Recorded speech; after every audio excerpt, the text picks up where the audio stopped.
Hello everyone, welcome back to day 3 of our Speaking English course. I am your mentor and today we are going to learn something very important for everyday conversation: pronouns.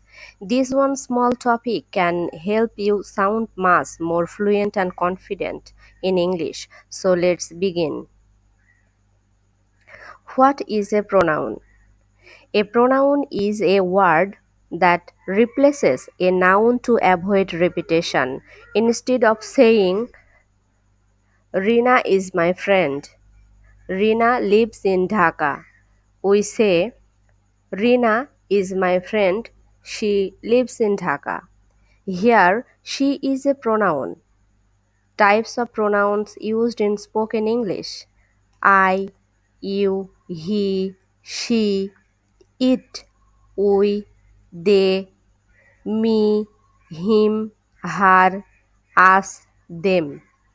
How to use pronouns in conversation?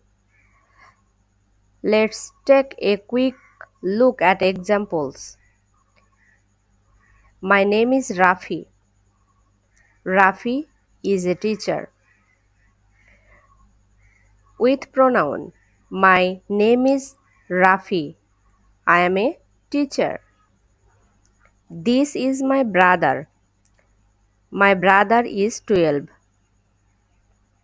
This is my brother, he is 12. The cat is sleeping. The cat is cute. The cat is sleeping, it is cute. Sentence practice. I am a student. You are my friend. He plays football. She is very smart. We live in Bangladesh. They are working in the office. Many learners say things like me is going to market. That's incorrect. Say I am going to the market, or she and me are friends. This is incorrect. She and I are friends. Now you try. Repeat after me. I am learning English. He is my teacher. They are students. She lives in Chittagong. We are watching a video. Today we learn how pronouns make our sentences clear and short. This is a big step towards speaking fluent English. Don't forget to practice these sentences. In the next class, we will learn how to talk about your daily routine in English. If you liked this lesson, hit the like button, subscribe, and share the friends. See you in day 4.